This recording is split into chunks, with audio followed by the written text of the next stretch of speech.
نو نبی علیه السلام صحابی عمر بن میمون اودی رضی الله تعالی عنہ فرمای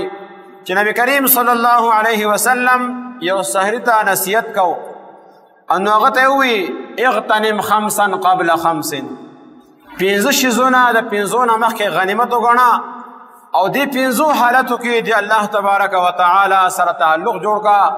دې پنځو حالتو کې نیک اعمال وکړه، پای کې ورنه شبابک قبل حرمک، دا ځواني دا د بوډاوالي نه مخکې غنیمت وګڼه، په دې کې نیک اعمال وکړه.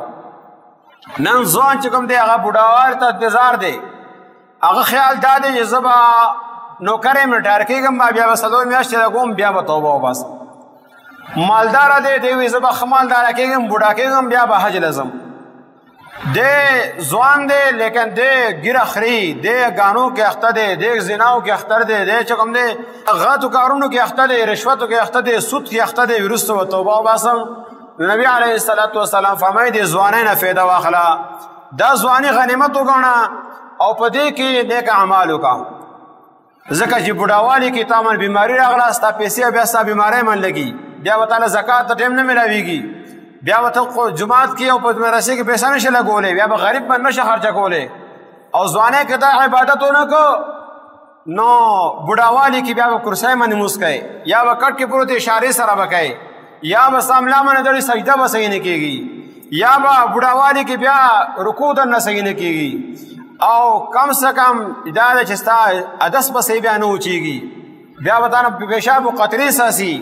ستا لمونځ چې کوم دی ټول نظام به ګډوډي، لہذا دا ځوانۍ غنیمت وګڼه، دې کې نیک اعمال وکړه. نو نن ځوانان څومره چې دي تقریبا 100% یو نیم نه علاوه عام طور باندې الله تبارک وتعالی نافرمانه دي. دا نصیحتونه مسلمان ته دي، کافر ته نه دي. کافر ته خو به هله نصیحت کوي چې اول نه حکم دا دی چې اول نه هغو ته دعوت ورکړه د لا اله الا الله محمد رسول الله، او بیا ورته دی چې دا قبول کړي نو پس ته ورته تا من ورځ شپې کې پنځه لمونځونه دي چې هغه یې قبول کړو، پس ته ورته بیا دا حکم ورکوه چې تا من زکات دی او تا من حج دی، تا من روژه ده، یو به قبلي پس ته، لیکن مسلمان ته دا حکم دی چې دا ځواني دا د بوډاوالي نه مخکې دا غنیمت وګڼه.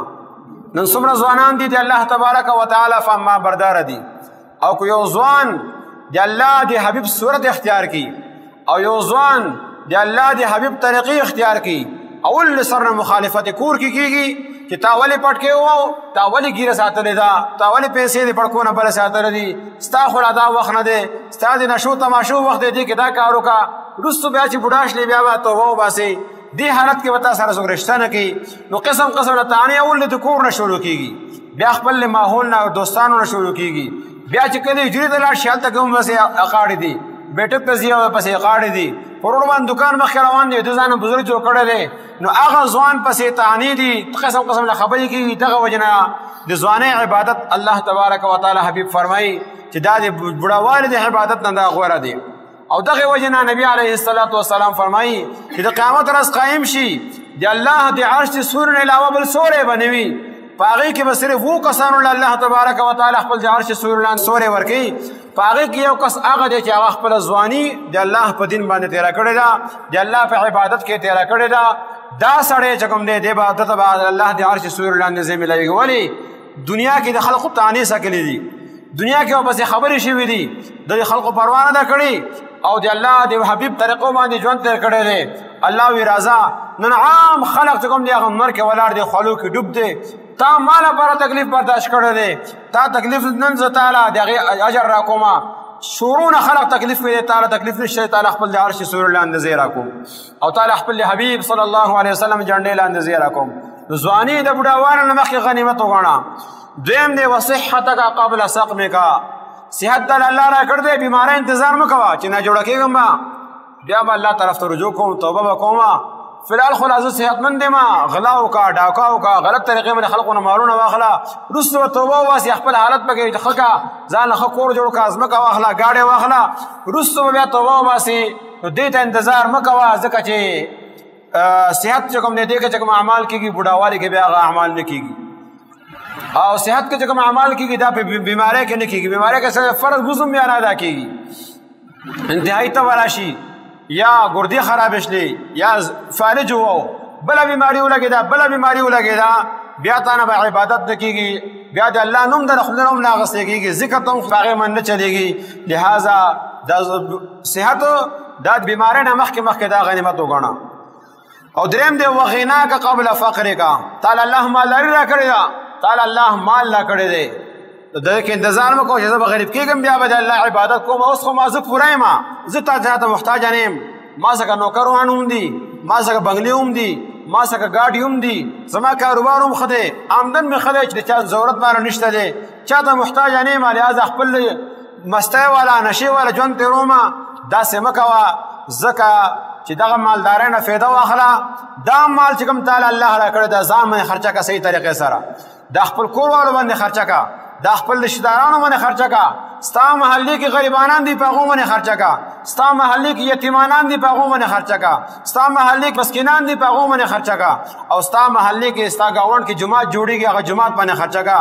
مدرسه جوړېږي په هغې باندې خرچه که، کوی وواسه خلقو ته هغه وقف که چې تا ته ثواب میلاویږي. دې مالدارۍ نه دا فایده واخله. د دې نه مخکې چې په تا باندې بیماري ولګي، ستا پیسې ټولې بیا هسپتال کې روانې، د هغې انتظار مه کوه، بلکې ته دا غنا مالداري دا د فقر نه مخکې دا غنیمت وګڼه. او څلورم شی دی فراغک قبل شغلک، او تعالی الله فراغت را کړی دی، بیا د مشغولتیا انتظار مه کوه. فراغت ټیم کې د الله ذکر وکړه، فراغت ټیم کې ښه کار وکړه. عبادت صرف د دین هم نه دی چې موږ به راځو جومات کې به نفلونه کوو، دا عبادت دی، لیکن دې سره سره عبادت دا هم دی چې یتیمانانو غریبانانو خیال وساته. عبادت دا هم دی چې لار سمه که، عبادت دا هم دی چې کوی سم که، کوی عبادت دا هم دی چې په لارې باندې اوبه روانې دي هغه اوبه نالۍ ته که، هغه نالۍ سمه که. عبادت دا هم دی چې د خلقو حال احوال تپوس وکړه. دا ټول عبادت طریقې دي، صرف دا عبادت نه چې مونځ به جومات ته راځي مونځ به کوې، نور ډېر عبادتونه دي. لهذا ته هغه کارونه پکې وکړه چې الله تبارک وتعالی د تا نه رضا شي او الله تبارک وتعالی د تا نه خوشحاله شي. او پنځم نمبر وحیاتک قبل موتک، دا ژوند یو ځل میلاویږي، دوباره بیا نه میلاویږي، دوباره میلاوېدو والا دی ژوند، لیکن هغه ژوند د اعمالو والا نه دی، هغه د بدلې والا دی. عمل دپاره ژوند صرف یو ځل میلاو شوی دی، او دا سترګې چې پټې شي بیا به د ارمان کې بار بار لو ان لی کرة فاکون من المحسنین، کاش دوباره دنیا ته لاړلې زه به نیک جوړ شمه، کاش دوباره دنیا ته لاړلې صدقه او خیراتونه به کومه، فاصدق واکن من الصالحین، کاش د عمل غونډې شوی ما به ډېر نیک اعمال کړي. الله وینا اذا جاء اجلهم لا یستأخرون ساعة ولا یستقدمون، کله چې ټیم راشي بیا یو سکند نه رسو کېږي نه مخکې کېږي، بیا د کور نه وتلی وي خپل نشې تماشې دپاره رسل هغه لاش راځي، بیا د کور نه وتلی وي چې مسافر بوتلی وي لارې څه غاړې ته واپس د هغه لاش راځي، اکسیډنټ وشو او کور ته لاش را روان دی، دماکه وشله کور ته لاش را روان دی، نو دا مرګ ټیم معلوم نه دی. لهذا دا ژوند دا غنیمت وګڼه، دا تعالی چې الله کوم ژوند را کړی دی که د بل ټیم انتظار مه کوه چې بوډاوالی ته وایم زما بیا به ما زه نیک اعمال کوم، نه په دې ژوند کې نیک اعمال وکړه چې کوم ټیم در الله را کړی دی دې نه فایده واخله.